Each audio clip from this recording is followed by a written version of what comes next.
તો સામત તમે અહીંયા બેઠા છો? હા. તમારે તો ગઢમાં આવવાનું હોય. અરે ગઢમાં તો મારે આવવું હતું, પણ મારા આવા હાલ જોઈને તમારા સિપાહીભાઈ મને ગઢમાં ન આવવા દીધો. પણ તમારી આવી દશા એને કદાચ તમને ઓળખવામાં ભૂલ ખાધી હશે. તમારા આવા હાલ શું થયું? લ્યો આ સંદેશો તમારા બેને લખી આપ્યો છે અને તમારી પાસે મને મોકલ્યો છે. આમાં બધી વાત વિસ્તારથી લખી છે. સંદેશો બેન જાહલનો?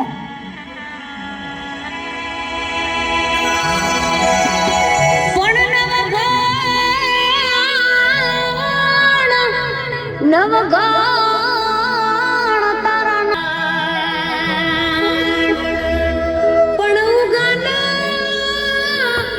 પણ ઉગાના નસીબમાં નહીં આયકું. અરે રે જાહલ જોતી વીરાની વાણ રે જાહલ ગણવીરની વાત. બેન જાહલ મારી વાત જુએ છે. સામત તમે ગઢમાં પધારો, હું મારી બેન જાહલનો સંદેશો વાંચી લઉં.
સિંધમાં સુમરાએ બેન જાહલને રોકી, વિપત વેળાએ જાહલ વાતો મારી જોતી. અરે સામત, આ મારી બેન જાહલ શું લખે છે? વીરા નવઘણ, મારા મનવામાં જવતન વેળાએ તે મને કોલ આપેલો કે માંગીને બેની જાહલ મારા શરીરની ચામડીની મોજડી બનાવીને તારા પગમાં પહેરાવું ને બેની જાહલ. તોય તારા બાપુ દેવળા ગોદલના રૂમમાંથી હું મુક્ત થાવેલી નથી. અને મેં કહેલું વીરા નવઘણ કે મારું આ કાપડું તારી પાસે લેણું રહ્યું. સમય આવે ત્યારે હું માંગીશ. જે કાપડું હું આજ માંગુ છું વીરા નવઘણ. આ નવઘણના ખોળિયામાં પ્રાણ હોય અને બેન જાહલને આપેલું વચન ભૂલી જાય એવો પુરુષ તો ક્યારેય ન ઉગે. માંગો બેની બા, શું માંગો છો?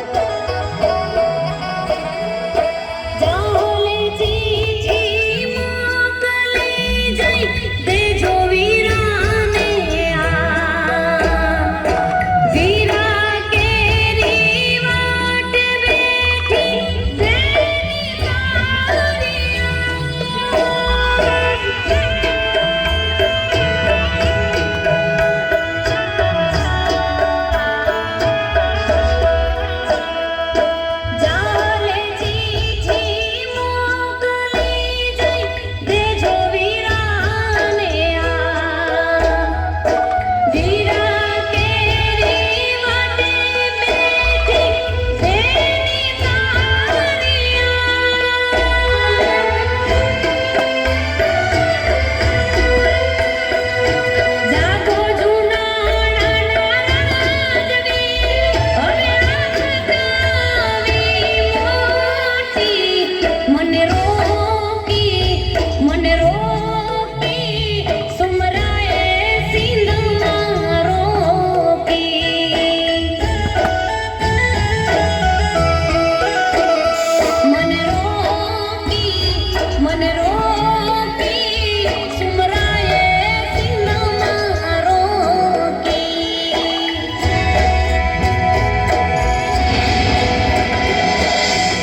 રાજ હાલતું હોય અને સિંધના અમીર સુમરાઓની તાકાત નથી કે સોરઠની ધરતી પર પગ મૂકી અને બેન દીકરીનો પાલો પકડી શકે.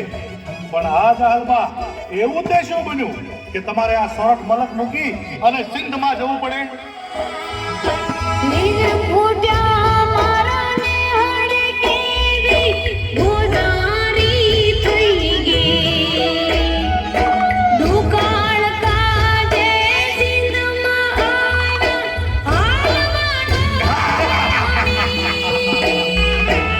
દુકાળ ગાળવા સિંધ મલકમાં ગયા છો.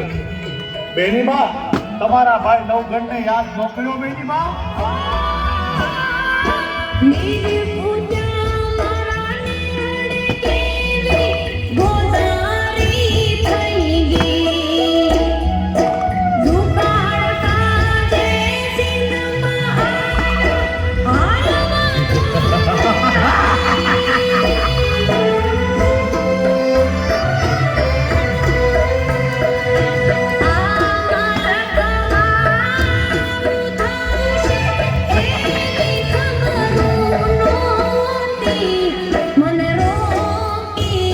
મને રોકી સુમરાએ સિંહમાં રોકી.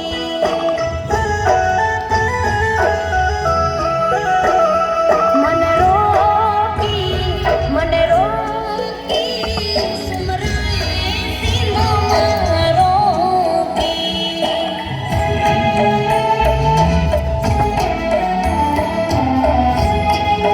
અરે જાહલબા, દુકાળ ગાળવા તમારે આ સોરઠ મલક મૂકી અને સિંધ મલકમાં જવું પડે તો આ નવગણ માટે શરમની વાત કહેવાય. બેનીબા, જ્યારે આ રાણા પરિવારમાં દુકાળ પડ્યો ને ત્યારે તમારા મા બાપે લીલા માથાના ખાતર વાવ્યા હતા, જેના કારણે આ નવગણ જીવે છે. અને હું જો તમારો દુકાળનો પાર પાડી શકું તો આ નવગણના રાજપાટ શા કામના? જાહલબા, તમે મને જાણ ન કરી અને સિંધ મલકમાં ગયા. તમે ભારે કરી જાહલબા, તમે મને જાણ ના કરી. નવઘણ, આજે હું આ સંદેશો તને એટલા માટે લખું છું કે આજે મારો ભાઈ ઉગો જીવતો નથી. પણ જ્યારે એ જીવતો હતો ને ત્યારે રાજના સિપાહીઓ તને મારાથી લેવા આવ્યા હતા. રાત્રે મારા બાપુએ સંદેશો મોકલ્યો હતો કે આય રાણી રાહ રાખીને વાત કરજો. અને નવઘણ, તારી જગ્યાએ મરવા માટે મારી માએ મારા ભાઈ ઉગાને તૈયાર કર્યો હતો. તેથી મારી માને રડતી જોઈ મારો નાનો ભાઈ ગોઠણ જવરો પણ મરદનો દીકરો હો, તેથી મારી માને કીધું તું કે માં રડતી નહીં, સાની રહી જા. રાજા નવઘણને ઉગારવો એ તો આપણી ફરજ છે. આ નવઘણને ઉગારવા માટે આ એક ઉગો તો શું, આવા હજારો ઉગા કુરબાન છે. તો વિચાર કરી લે નવઘણ, તું તો અમારા આશરે હતો, છતાંય તને બચાવવા માટે મારો ભાઈ ઉગો પોતાનું મસ્તક કપાવી નાખતો હોય તો હું તો એની સગી બેન છું. મને બચાવવા માટે તો એ આખું સિંધ સંધરાવી નાખે. આટલું બધું લખવાની જરૂર આ નવગણને ના હોય જાહલમાં. હા, અને તમે તો એવા માવતરની દીકરી છો, એવા વીરપુરુષ ભાઈની બેન છો, જેનું ગૌરવ માત્ર આહિર સમાજ નહીં પણ 18 વરણ લઈ શકે. હા, હું જાણું છું કે સોરઠિયાની આહિરની દીકરીની ચૂંટણી ઉપર કોઈ નરાધમ પાપી માણસ બીજો દાગ ન લગાવી શકે, પછી ભલે એ સિંધનો સુમરો હોય. આ ઉગાનું બલિદાન મિથ્યા નહીં જાય. આ નવગણ હજી જીવે છે.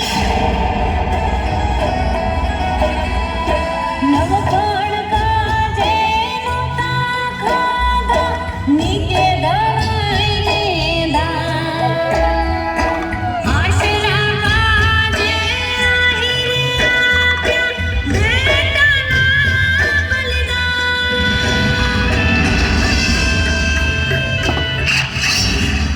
અરે ચાહલબા, આ નવગણના રૂપમાં ભાર ઉભો છે. હો, નવગણ કાજે નોતા ખાધા, નીકે ધરાઈને દાન.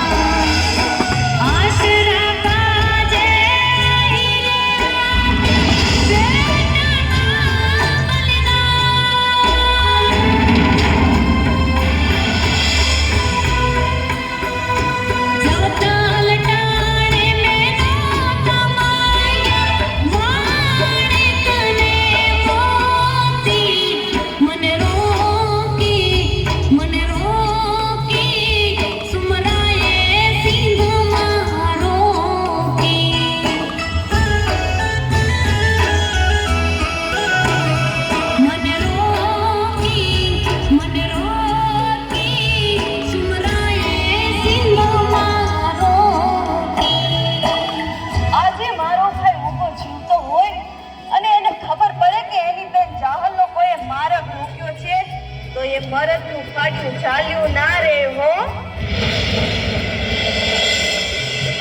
અરે જાહલબા, આ નવગણના રૂપમાં તમારો ભાઈ ઊભો છે હો.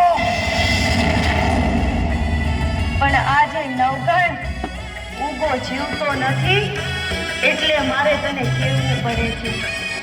હું જાણું છું જાહલબા કે તમે સિંધની ધરતીમાં એકલા હાથે હજારો મુસીબતોનો સામનો કરી પોતાની પવિત્રતાનું રક્ષણ કરી રહ્યા છો, અને આવા સમયમાં તમને ભાઈ ઊભો હાભરે પણ ખરો. પણ જોજો હો જાહલબા, સિંધનો સુમરો આવીને તમારો પાલો પકડે એ પહેલા આવીને તમારી સામે ઊભો રહી જાવ તો માનજો કે નવગણના રૂપમાં ઊભો આવ્યો હો.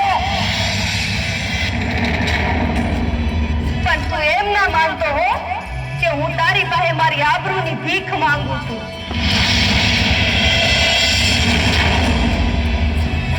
પણ આ તો તારી ફરજ છે, એ હું તને સમજાવું છું. વેલો આવજે. હે ગરવા ગિરનાર, હે મુરલીધર મહારાજ, મારી બેન જાહલને થોડી હિંમત આપજો, કારણ કે આ સોઠ મલકમાંથી હું સિંધ મલકમાં બેન જાહલની વારે જાઉં એટલામાં મારે આજો 12 ગામનો ખારો સમુદ્ર આવે છે. એ સમુદ્ર પાર કરવામાં મારે કદાચ મોડું પણ થાય અને બેન જાહલની ધીરજ ખૂટી જાય અને કાંઈ અજુગતું પગલું ભરે અને જો જીવ કાઢી નાખે તો આ નવગણના કપાળમાં કલંકની કાળી ઢીલી લાગી જાય. એટલા માટે ગરવા ગિરનાર, જીવનમાં પહેલી વાર તમને એટલું વિનવું છું કે બેન જાહલને થોડી હિંમત આપજો. હું આવું છું બેન જાહલ, તારી વારે આવું. આજનો સૂરજ ડૂબી જશે તો ગગન થાશે રાત. વીરની વાટે વખોડા ઘોડાશું, કાઢીશું મારા નહીં જાહલબા, એવું નહીં થાય. ભરોસો રાખજો આ ભાઈ પર. અને તમે તો એમાં મર્દ માવતરની દીકરી છો, એવી જગદંબા જેવી આયરાણીના ખોળે અવતાર લીધો છે કે ભર્યા દરબારમાં તલવારની અણીએ જેની આંખનો ખૂણો ભીનો ન થયો હોય, તમે એનું સંતાન છો. તમારે ઝેર ન પીવાનું હોય. હું આવું છું તમારી વારે. આજનો સૂરજ ડૂબી જશે તો ગગન થાશે રાત. વીરની વાટે વખોડા ઘોડાશું, કાઢીશું મારા પ્રાણ. હું આવું છું બેન જાહલ, તારી વારે આવું છું. રાહુલ કેળાવે આંખ બેનને આશા મોટી. મને રોકી સુમરાએ સિંહમાં રોકી. વાહ જોડા.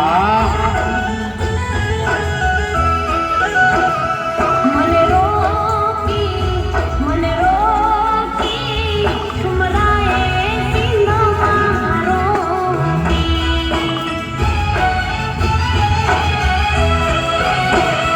સુમરાએ સિંહમાં રોકી.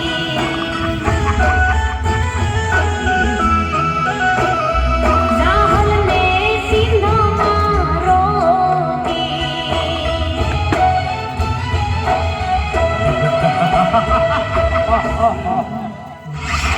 સેનાપતિ, મારું 13 ટુકડા લશ્કર સાબદું કરી સિંધના પંથે રવાના કરો.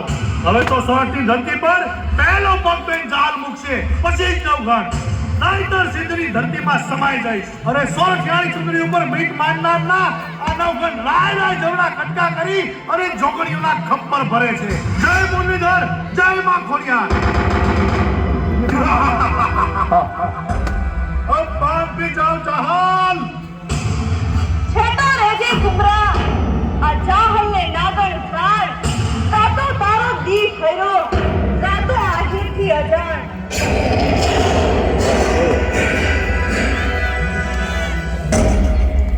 ફરી મળીશું બીજા ભાગમાં.